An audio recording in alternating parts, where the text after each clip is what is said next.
Hello friends, सी language सीखने की series में आज हम लेक्चर 8 देखने वाले हैं। तो आइए एक बार देख लेते हैं कि आज की इस वीडियो में हम क्या देखने वाले हैं। आज का हमारा ऑब्जेक्टिव है how to make first C program. Yes, आज के इस वीडियो में हम देखने वाले हैं कि कैसे हम अपना सी का पहला प्रोग्राम बनाए।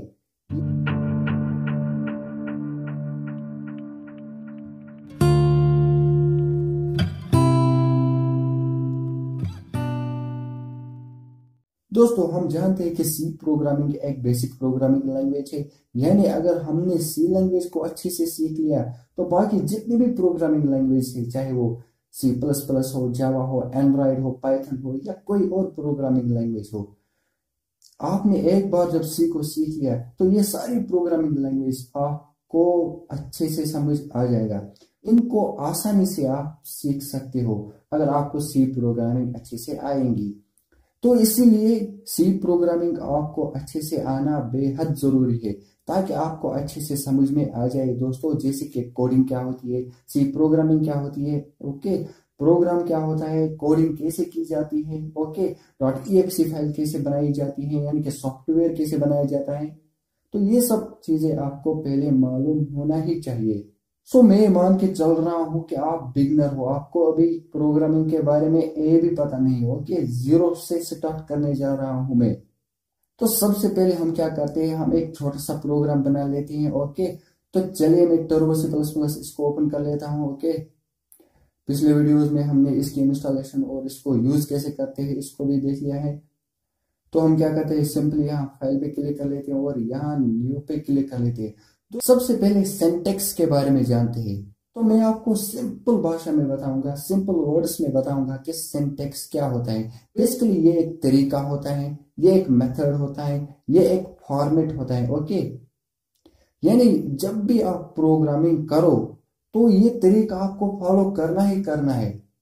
जैसे कि मैथ्स में कोई फार्मूला है, ओके, तो उस फार्मूला के हिसाब से ही हमें चलना पड़ता है। सेम इसी तरह से सी प्रोग्रामिंग की अगर हम बात करें या किसी और भी प्रोग्रामिंग लैंग्वेज की अगर हम बात करें तो उसमें जो सिंटेक्स होता है उसको हमें फॉलो करना ही करना है। यानी कि इसी तरह से हमें प्रोग्रामिंग करनी है, उस सिंटेक्स को फॉलो करना है, उनके मेथड्स को फॉलो करना है। ऊपर के साइड अगर हम देखें, सबसे पहले हमें सिंटेक्स लिखना होता है, जैसे कि हैश इंक्लूड stdio.h, ये एक हेडर फाइल है। ओके, सेम इसी तरह से दूसरी हेडर फाइल की अगर हम बात करें, हैश इंक्लूड conio.h, ये भी एक हेडर फाइल है। ओके, ये सिंटेक्स है। ओके, इसके बाद मेन की बॉडी आती है।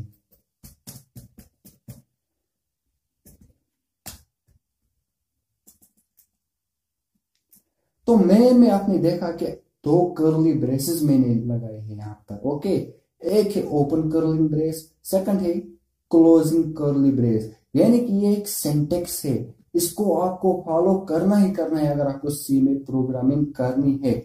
अब इन दो कर्ली ब्रेसेस के बीच में जो हम लिखेंगे, जो भी हम लिखना चाहते हैं, इन दो कर्ली ब्रेसेस के बीच में हम लिखेंगे। ओके, यानी कि जितनी भी तरह की कोडिंग हम करना चाहते हैं, ओके, जो भी इंस्ट्रक्शंस हम लिखना चाहते हैं वो इन दो कर्ली ब्रेसेस के बीच में हम लिख सकते हैं। जैसे कि मैं यहाँ पर कुछ वेरिएबल्स बना लेता हूँ इंटीजर टाइप के। ओके, x, y, सम, मैंने यहाँ पर 3 वेरिएबल्स बना लिए हैं। ओके, अब ये वेरिएबल्स क्या है, ओके, हमने पिछले वीडियोस में देखा है कि वेरिएबल्स क्या होते हैं। बेसिकली ये मेमोरी लोकेशंस के नाम होते हैं। यानी कि हम कंप्यूटर में किसी वैल्यू को अगर स्टोर करना चाहते हैं तो उसके लिए हम वेरिएबल्स का यूज करते हैं, और ये वेरिएबल्स नाम होते हैं वहां मेमोरी लोकेशन के जहां पर हम अपना डेटा स्टोर करने जा रहे हैं। ओके, तो इसके बाद हम एक फंक्शन का यूज करने वाले हैं, क्लियर स्क्रीन फंक्शन है,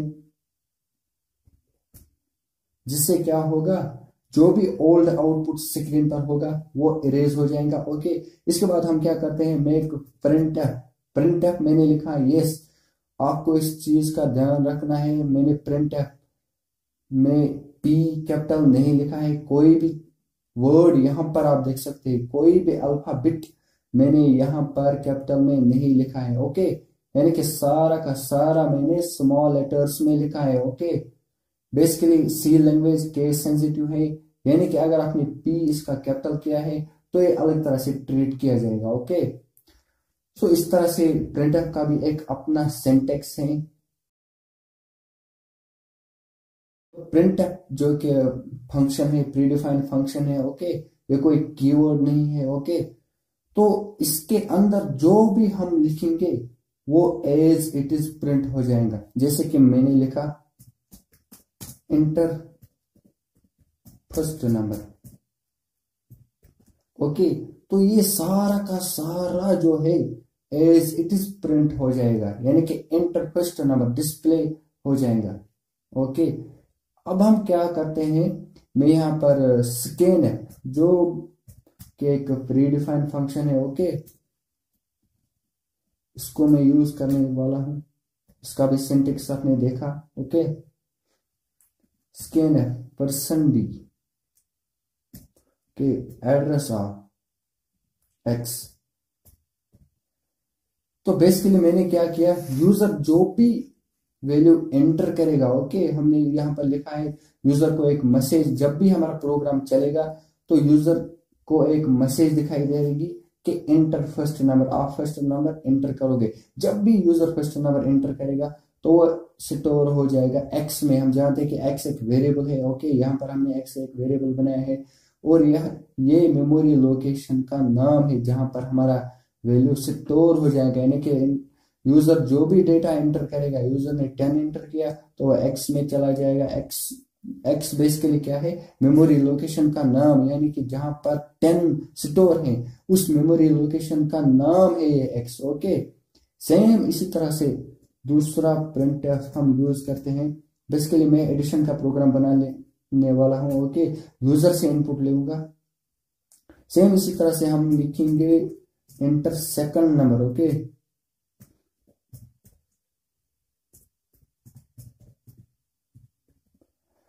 ओके, यूजर तक एक दूसरी मैसेज अब पहुंच जाएंगी। ओके, क्या सेकंड नंबर एंटर करो। पहला वाला जो नंबर है वो तो एक्स में स्टोर हो ही गया। ओके, सेम इसी तरह से हम सेकंड नंबर उसको भी स्टोर करने वाले हैं। सेम इसी तरह से हम लिखेंगे पर्सन डी एड्रेस ऑफ, इसे हम एड्रेस बोलते हैं। ओके, एड्रेस ऑफ वाई, यानी कि वाई में उस वैल्यू को भी स्टोर करने वाले हैं। तो सबसे पहले हमने क्या किया, प्रिंटफ का एक स्टेटमेंट लिखा है। ओके, यूजर तक एक मैसेज हम पहुंचाएंगे, क्या पहला नंबर जो है वो एंटर करो। उसके बाद क्या होगा, जब भी वो नंबर एंटर करेगा स्कैनफ की मदद से, जो कि एक फंक्शन है, उसकी मदद से वो एक्स में स्टोर हो जाएंगे। यानी कि जहां पर वो वैल्यू स्टोर हो जाएंगी ना, वो यूनिकली आइडेंटिफाई किया जाएगा एक्स की मदद से। ओके, सेम इसी तरह से सेकंड मैसेज प्रिंट करने के लिए हमने प्रिंटफ का एक स्टेटमेंट लिखा है। ओके, सेम इसी तरह से यहाँ पर हमने y में दूसरी वैल्यू को स्टोर किया है। अब हम क्या लिखने वाले हैं, इसे हम अरिथमेटिक इंस्ट्रक्शन कहते हैं। बेसिकली सम का वेरिएबल जो मैंने लिया है उसमें ये असाइनमेंट ऑपरेटर है, इसे इक्वल टू मत कहना। ओके, किसी भी प्रोग्रामिंग लैंग्वेज की अगर हम बात करें, जैसे कि सी प्लस प्लस, जावा, एंड्रॉयड या कोई और प्रोग्रामिंग लैंग्वेज हो, यहाँ पर प्रोग्रामिंग लैंग्वेज में इसे असाइनमेंट ऑपरेटर कहते हैं, इक्वल टू ऑपरेटर नहीं है। तो मैंने क्या किया है, सम में मैं असाइन कर लेता हूं, क्या असाइन कर लेता हूं, एक्स प्लस वाई। ओके, और सेमीकोलन। अब मैं क्या चाहता हूं कि मैं चाहता हूं कि वो आउटपुट जो आए वो हमें दिखे भी। ओके, वो स्क्रीन पर दिखे हमें। सो इसके लिए फिर से हम प्रिंटफ जो कि प्री डिफाइंड फंक्शन है इसका यूज करने जा रहे हैं। ओके, हम लिखेंगे सम इज, ओके, पर्सन डी और सम वेरिएबल जो कि हमने बनाया उसको हम सिंपली यहाँ प्रिंट करने वाले हैं। अब क्योंकि आउटपुट तो स्क्रीन पे शो होगा लेकिन स्क्रीन वहां पर होल्ड नहीं होगी, तो उसके लिए हम क्या करेंगे, गेट ch फंक्शन जो कि प्रीडिफाइंड फंक्शन, इसका यूज हम करेंगे स्क्रीन को होल्ड करने के लिए। बेसिकली हमसे एक की मांग रहा है और तब तक ये स्क्रीन को होल्ड करके रखता है जब तक हम इसे की न दे। तो ये रहा हमारा पहला प्रोग्राम। यस, हमने एडिशन का प्रोग्राम पहला बनाया है। तो दोस्तों आप सोच क्या रहे हो, आपने अपना पहला प्रोग्राम आज बनाया है। तो सबसे पहले हम क्या करते हैं, इसको सेव कर लेते हैं। ओके, यहाँ सेव पे हम क्लिक कर लेते हैं। पिछले वीडियोस में हम इसके बारे में ऑलरेडी देख चुके हैं। और यहाँ इसका कुछ नाम देना है ज़रूरी। ओके, तो एडिशन का प्रोग्राम है इसलिए मैंने add.c। ओके, यहाँ सिंपली ओके पे हम क्लिक कर लेते हैं। अब कंपाइल करना है। ओके, एरर चेक वगैरह ये सब चीज़ें। और बेसिकली कंपाइलर एक और काम भी करता है कि हमारे कोड को मशीन अंडरस्टैंडेबल फॉर्मेट में कन्वर्ट करता है। तो कोई भी एरर नहीं है, यानी कि हमारा जो प्रोग्राम है वो सक्सेसफुली कंपाइल हो चुका है। इसके बाद रन कर लेते हैं। सिंपली यहाँ रन पे क्लिक कर लेते हैं और यहाँ रन या Ctrl+F9 का भी यूज कर सकते हैं।